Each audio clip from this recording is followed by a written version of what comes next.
j'ai envie de vous montrer effectivement des fonctions justement dans ce Smart Extrude qui vont vraiment vous permettre d'aller beaucoup plus loin que juste bah là, voilà, la petite extrusion et les petits trous que ça va vous permettre de faire.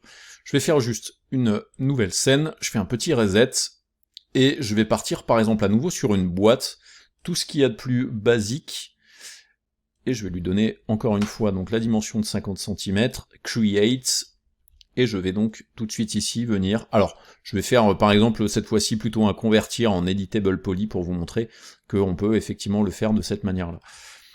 Je viens ici sélectionner ma boîte, je vais faire une espèce de boîte un petit peu science-fiction, etc. Donc je vais venir me mettre en sélection d'arête. En sélection d'arête, je fais un petit cliquer-glisser, et puis là je vais faire un petit chamfer très basique. Je vais lui donner un chamfer de, on va voir, 5 cm, qu'est-ce que ça donne? Voilà, un petit chamfer de 5 cm, je lui mets 0 segment dans la longueur, juste en fait pour avoir un petit truc dans ce genre-là, vous le voyez. Tout bête, je vais enlever la petite sélection de la boîte englobante avec Alt, avec Shift J, et la grille avec le raccourci G. Et là maintenant, ce que je vais faire, c'est que je vais faire une sélection des segments qui sont vers le haut. Donc des fois, le plus simple, ça va être de sélectionner tous les segments comme ça. Et après, j'appuie sur Alt et je sélectionne comme ça pour ne sélectionner que cette partie-là. Et là, du coup, je vais reprendre Chamfer. Là par contre à 0.5 à 5 cm c'est peut-être un peu gros, je vais mettre un 2,5 par exemple qui va me permettre d'avoir voilà un petit chanfrein un peu plus sympa et je fais OK. Donc là du coup ça me permet d'avoir une petite boîte assez sympa. Maintenant en fait ce que j'aimerais faire c'est faire des espèces d'extrusions internes ici qui vont me permettre d'avoir un petit peu la même forme en fait que le truc qu'il y a ici. Donc là en fait ce que je vais faire c'est que je vais sélectionner la géométrie qui est ici, la géométrie qui est là, et là je vais faire un inset, donc l'inset on le connaît, en fait c'est quelque chose maintenant que vous pouvez faire avec l'outil d'échelle, et je vais appuyer sur Shift, et là je fais une échelle comme ça qui me permet donc de faire un inset en haut et en bas en même temps. Et là du coup en fait ce que je veux faire c'est faire une extrusion interne de cette partie-là, donc je pourrais décider de prendre mon outil de déplacement par exemple, et avec mon outil de déplacement, je peux faire Shift et je déplace à l'intérieur. C'est une manière de procéder. Sinon, je peux faire aussi une sélection des deux éléments ici. Je pourrais le faire avec l'outil d'échelle, prendre l'outil d'échelle ici, demander ici sur cette icône-là que mon outil d'échelle soit centré. Et là, par exemple, si j'appuie sur Shift et que je viens dans ce sens-là, eh bien là, regardez, en fait, ça me fait une extrusion interne en utilisant donc les fonctions de Smart Extrude. Donc ça, c'est plutôt cool. Mais là en fait ce que je voudrais c'est que maintenant cette forme-là je la répercute aussi sur les 4 autres faces qui sont présentes ici. Donc là en fait ça va pas être très compliqué, là ce que je veux faire c'est faire une duplication de ces faces en utilisant la rotation. Donc je vais prendre l'outil de rotation. L'outil de rotation je vais lui demander, comme là j'ai une sélection de 2 polygones ici, en utilisant le même icône qui est ici de faire un positionnement du gizmo par rapport à cette sélection multiple qui me permet d'avoir l'outil de rotation ici en plein milieu. Ensuite, je vais activer ici le magnétisme de l'angle. Alors tout à l'heure, je vous avais dit, faites gaffe quand vous voulez faire une extrusion, je vous en avais parlé un petit peu plus tôt, quand vous faites une extrusion, c'est W et Shift appuyé, ok? Et là, en l'occurrence, tout à l'heure, je vous disais, si vous voulez avoir l'ancienne technique qui est de cloner une géométrie, c'est CTRL et Shift appuyé et déplacer, ok? Et là, on est dans ce cas-là. Mais là, vous remarquerez qu'effectivement, quand je fais Shift et la rotation en même temps, donc je prends l'outil de rotation, et que j'appuie sur Shift, et que je fais ça, là vous voyez qu'en fait je n'ai pas une espèce d'extrusion un peu toute chelou qui est en train de se passer, parce que là je suis dans un contexte un petit peu bizarre dans lequel le Smart Extrude ne fonctionne pas. Donc là en fait je vais pas lui dire de cloner en élément, je vais le cloner en objet, et là je fais OK, qui me permet donc d'avoir ces 2 bouts de géométrie de chaque côté. Là en fait ce que je veux faire c'est maintenant cette géométrie là, je vais prendre le polygone qui est ici et je vais le sortir de la géométrie ici, et l'autre je vais faire pareil, je vais lui aussi le sortir de la géométrie ici. La raison pour laquelle je fais ça, c'est qu'après ce que je vais vouloir faire c'est créer une géométrie qui va me permettre de rentrer à l'intérieur de cette matière ici. Là maintenant ce que je veux faire, je vais désélectionner ça, et là je vais lui faire une duplication en rotation pour avoir aussi ces surfaces-là dupliquées dans ce sens-là. Donc je prends mon outil de rotation, j'ai toujours le magnétisme de l'angle, là j'appuie sur Shift et je fais une rotation à 90, et ici je fais une copie parce que en fait, ce que je veux faire maintenant, c'est attacher cette géométrie-là et cette géométrie-là. Ok?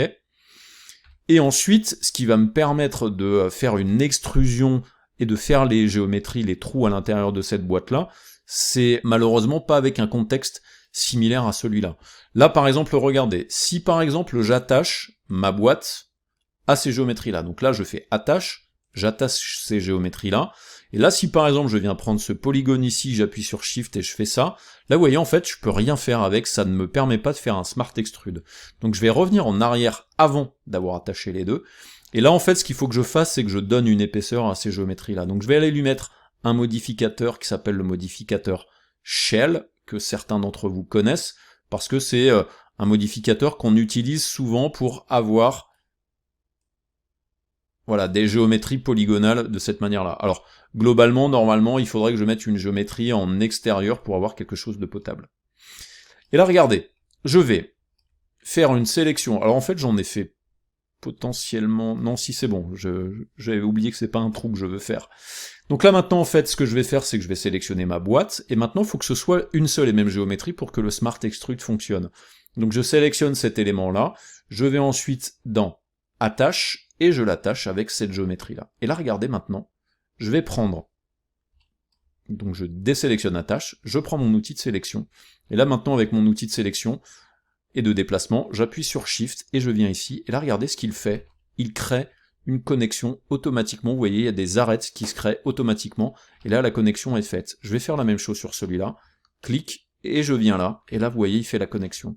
Je clique, j'appuie sur Shift, je le déplace, et là vous voyez, en fait, les polygones se créent automatiquement. Je vais faire la même chose sur celui-là, alors je vais mettre un peu plus comme ça pour que vous voyez vraiment la connexion, regardez, j'appuie sur Shift, je déplace, et je fais ça, et là il m'a fait la connexion. Ok? Mais là regardez, maintenant ce que je veux, moi, c'est faire des trous comme ici. Donc qu'est-ce que je vais faire? Je vais venir maintenant sélectionner cette partie-là, j'appuie sur Shift, je me déplace, et regardez, là maintenant ça me permet de faire le trou comme j'en ai envie. Là pareil, je viens là, j'appuie sur Shift, je déplace, je mets à l'intérieur, j'appuie sur Shift, je déplace, je le mets à l'intérieur, j'appuie sur Shift, je le déplace, et je le mets à l'intérieur. Et là du coup, bah, j'ai fait mes extrusions potables. Alors après, si vous voulez faire en sorte que tout ça soit bien positionné, là en fait, la valeur de hauteur dans l'axe des Z, vous la connaissez. Là il vous dit par exemple que c'est 47. Si j'ai un conseil à vous donner, si vous voulez que ce soit beaucoup plus simple de pouvoir faire le positionnement de tout ça, là vous voyez en fait, je pourrais facilement savoir quelle est la position en X à droite et à gauche, parce que ma boîte est ici au centre. Si par exemple je suis en vue de gauche, je pourrais aussi avoir la position en Z, ce qui va en Y. Ce qui va me manquer, c'est la position en Z. Donc globalement, moi, quand j'ai quelque chose qui doit être très symétrique, ce que je fais, c'est que je fais en sorte de venir dans la hiérarchie, de lui demander d'affecter le pivot et d'aligner le pivot sur le centre. Je centre sur le pivot, comme ça. Donc j'aurais pu faire affecter le pivot only, mais je préfère faire affect object only, et là du coup en fait il me modifie et il me met bien mon objet vraiment au centre de l'univers 3D en X, Y et en Z. Le gros avantage de faire ça là maintenant, c'est que maintenant quand je vais venir ici, je connais exactement la position, vous le voyez en Y, et là je vais lui dire tiens en Y tu vas être à 20, alors 20 c'est peut-être un peu beaucoup, je vais peut-être lui mettre moins, je vais lui mettre 18 centimes, alors non ça va être 22 pardon, donc 22 cm ici. On est à l'opposé en Y, donc si je viens là, ça va être moins 22, puisqu'on est au centre de l'univers, je vous le rappelle. Et ensuite, comme c'est une boîte, bah là en X, ça va être 22 dans ce sens-là, et là je le mets à 22. Là ça va être moins 22, donc j'avais fait à peu près quelque chose de bon. Et ensuite ici, bah ça va être 22 en Z, et 22 ici aussi. Donc là on est à moins 22 en valeur négative. Et là du coup bah, j'ai fait le positionnement et ça m'a permis donc, vous le voyez, de faire une boîte avec une construction assez complexe.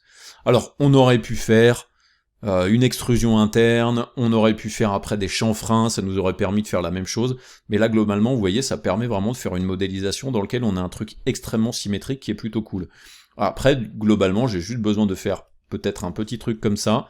Là je pourrais faire un inset par exemple, globalement, regardez, je pourrais sélectionner toutes les géométries par exemple, hop, hop, donc je sélectionne tous les côtés ici, et là par exemple je pourrais faire un inset et une extrusion de cette manière-là, donc je peux très bien en fait faire une échelle, je prends l'outil d'échelle. L'outil d'échelle, je fais en sorte qu'il soit bien centré ici. Et là, regardez, si j'appuie sur Shift et que je fais une échelle, bah regardez ce qu'il me permet de faire.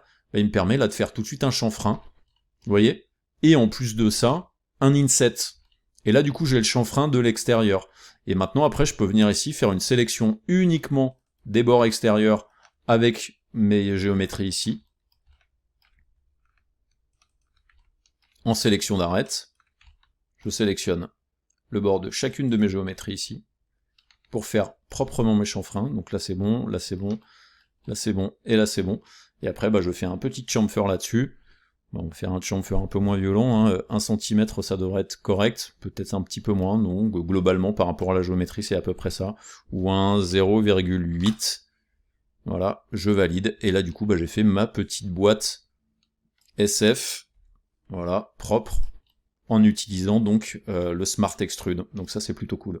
Bien entendu, on peut continuer, hein, ça il n'y a vraiment pas de limite là-dessus, globalement, si par exemple je décide de faire un cylindre en keyboard entry, je lui fais un rayon de 20 cm, avec une hauteur de 20 cm par exemple, et que je fais Create, là ça m'a permis de le positionner directement ici, il y a des petites modifications de géométrie, dues à des modifications que j'avais fait dans une scène précédente. Et là du coup bah c'est le même principe. Là par exemple mon rayon est un petit peu grand, je vais le mettre un petit peu moins, je vais lui mettre un rayon de voilà de 10 par exemple, et je peux tout à fait faire des choses dans ce genre là, c'est-à-dire que je peux venir sur ma boîte, faire attacher ici, et là on est dans le même principe. Si je veux avoir quelque chose de correspondant à ce que l'on a fait ici en prenant mon cylindre, je peux venir ici, j'appuie sur Shift et je rentre à l'intérieur de la géométrie. Et là, regardez, là, il fait les connexions polygonales qui sont pas ouf, mais qui sont quand même correctes. Et après, je peux prendre la géométrie du dessus, appuyer sur Shift et déplacer. Et là, regardez, ça me permet de faire un trou parfait au milieu de ma géométrie. Et du coup, en termes de modélisation, ça va faire gagner vraiment beaucoup de temps. Je vais enregistrer cette sci-fi box et je vais vous montrer en fait une autre technique qui pourrait être intéressante, notamment pour les gens qui font de l'architecture.